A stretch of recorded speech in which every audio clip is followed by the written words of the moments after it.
हम नीट घोटाले पे कुछ नहीं बोलेंगे, हम एनटीए घोटाले पे बोलना चाहते हैं। नीट घोटाला सबको दिख रहा है, लेकिन एनटीए घोटाला सबसे बड़ा घोटाला है।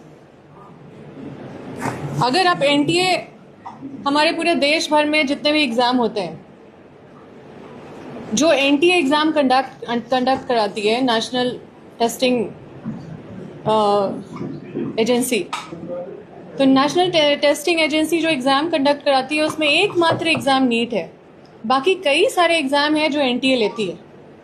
अगर आप एनटीए के वेबसाइट में जाएंगे तो आपको दिखेगा कि इतना सारा एग्ज़ाम एनटीए लेता है, जो कि चाहे डॉक्टर के फील्ड से जुड़ा हुआ हो, चाहे वो इंजीनियर के फील्ड से जुड़ा हुआ हो, चाहे साइंटिस्ट के फील्ड से जुड़ा हुआ हो, चाहे मैनेजमेंट के फील्ड से जुड़ा हुआ हो, हर एक फील्ड का लगभग एग्ज़ाम और दर्जनों से भी ज़्यादा एग्ज़ाम और बहुत सारे स्कूल कॉलेजेस में भी दाखिला का एग्ज़ाम एनटीए लेता है।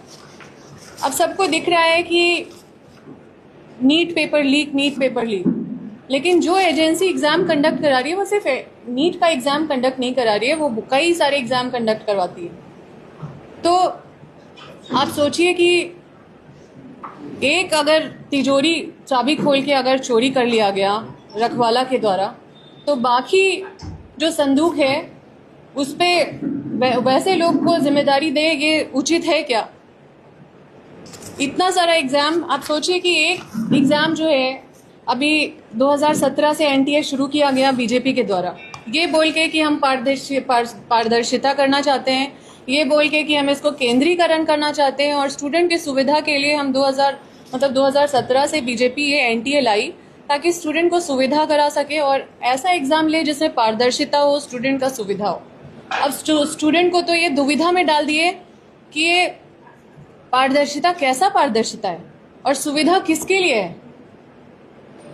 23 लाख बच्चे प्रभावित हुए हैं इस साल, और आप देख रहे हैं कि 2020 से लेकर अभी तक लगातार पेपर लीक का मामला, ये नीट का मामला चलता आ रहा है। तो क्या ये घोटाला सिर्फ नीट में हो रहा है, बाकी मतलब ये जो एनटीए है बाकी जगह घोटाला नहीं कर रहा है? एक चीज़ का अगर पर्दाफाश हो रहा है तो क्या ये आप लोग जवाब दे सकते हैं कि क्या इस पे नहीं हो रहा होगा? और एक एग्ज़ाम कराने में आप सोचिए कि 23 लाख बच्चों का भविष्य बर्बाद हुआ है। 23 लाख बच्चे आर्थिक रूप से, मानसिक रूप से उनके परिवार का क्या हालत हुआ है वो आपसे छुपा हुआ नहीं है, आप लोग भी समझ सकते हैं, हम लोग सब उसी वर्ग से हैं। और जब एक एग्ज़ाम का 23 लाख बच्चे प्रभावित हैं तो इतने सारे एग्ज़ाम में कितने करोड़ बच्चे प्रभावित होते होंगे और हमारा देश का भविष्य कितना प्रभावित हो रहा है। ऐसे हाथ में हमारे एजुकेशन सिस्टम है। आप सोचिए कि एक एग्ज़ाम कंडक्ट कराने में 700 करोड़ खर्च दिखाया जाता है नीट का, और ये 700 करोड़ जो खर्च हो रहा है वो किसका पैसा है? जनता का पैसा है। मजाक है क्या? कोई जवाबदेही नहीं। जो पकड़ा जा रहा है वो सिर्फ या तो दलाल पकड़ा जा रहा है, या बीजेपी के कार्यकर्ता पकड़े जा रहे हैं, या कोई इंस्टीट्यूट के संचालक पकड़े जा रहे हैं, या फिर कोई एक डॉक्टर पकड़ा जा रहा है, कोई प्रिंट आउट करने वाला आदमी पकड़ा जा रहा है, कोई क्वेश्चन सॉल्वर पकड़ा जा रहा है। लेकिन एनटीए का कोई पदाधिकारी पे कोई केस मुकदमा नहीं हो रहा है, कोई कार्रवाई नहीं हो रहा है, उन पे कोई दाग नहीं लग रहा है। ऐसा लग रहा है जैसे उनका जिम्मेदारी नहीं था नीट का एग्जाम लेने का। ऐसा लग रहा है कि ये दलाल लोग एग्जाम करवा रहे थे इसलिए वो लोग को पकड़ा गया है। ईडी और सीबीआई सिर्फ विपक्ष के लिए बना है। ईडी और सीबीआई ये लोग के लिए नहीं बना है।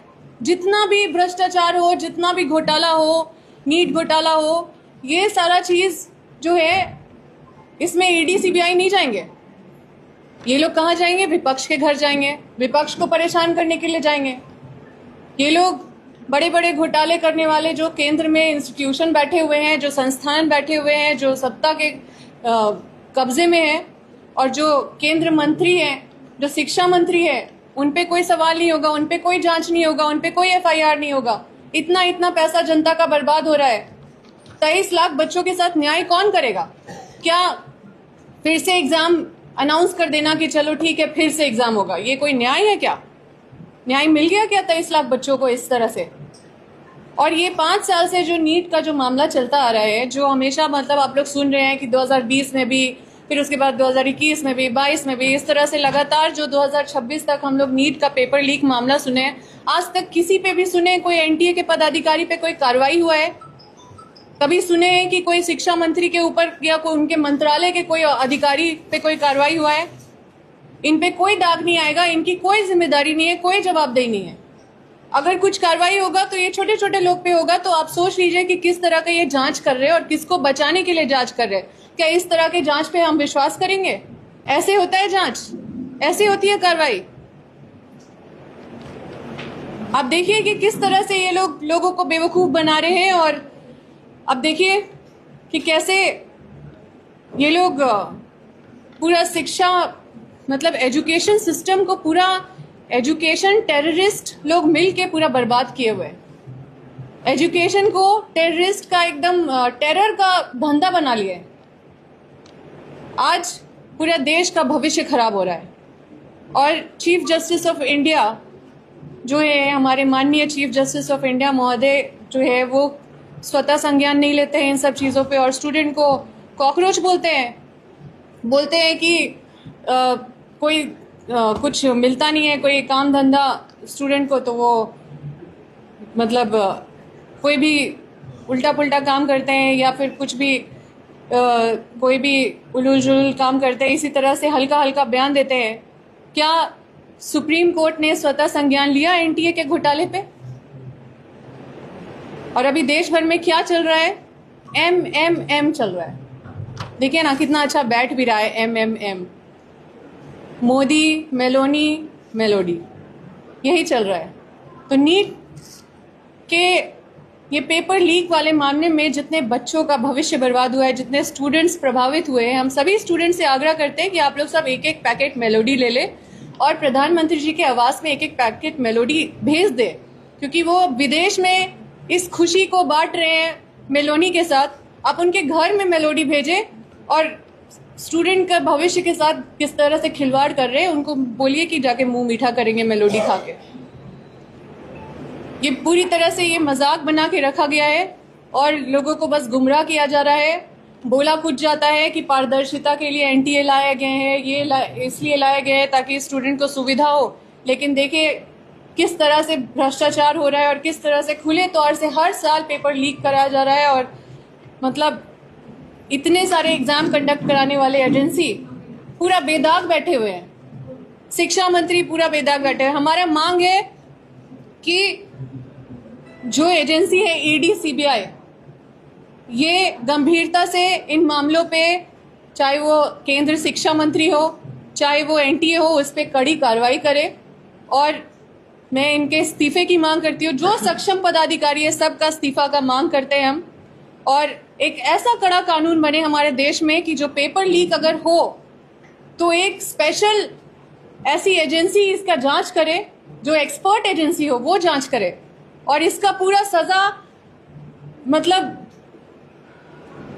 जो life to imprisonment till death हो, क्योंकि ये हमारे देश का दुश्मन है। ये सारा चीज ये हमारे देश को खोखला कर रहा है, ये हमारे देश को का भविष्य खराब कर रहा है। इसलिए हमारा ये मांग है कि इस तरह का कड़ा कानून हो जो ऐसा कार्रवाई करे और ये जो अपराध है जो हमारे देश का भविष्य बर्बाद कर रहा है, हमारा देश को खराब कर रहा है, देश को खोखला बनाते जा रहा है, वैसे लोगों को बख्शा नहीं जाना चाहिए। और हम लोग इन सब चीज़ों में मौन नहीं रहने वाले, क्योंकि ये बहुत मतलब हर किसी का कमर तोड़ रहा है, बच्चों का भविष्य बर्बाद कर रहा है। सपना जो बच्चे इतना देख रहे हैं, जो इतने मुश्किल से वहाँ तक पहुँच के एग्ज़ाम दे रहे हैं, उनका घर टूट रहा है, उनका सपना टूट रहा है। और कई सारे घटनाएं भी देखने को मिल रहे हैं जगह जगह पे, जो डिप्रेशन के मारे जो कुछ घटनाओं को हम लोग आजकल देख रहे हैं, वो आप लोगों से छुपा हुआ नहीं है और ये बहुत ही दुर्भाग्य है। इस स्तर तक राजनीति नहीं गिरना चाहिए।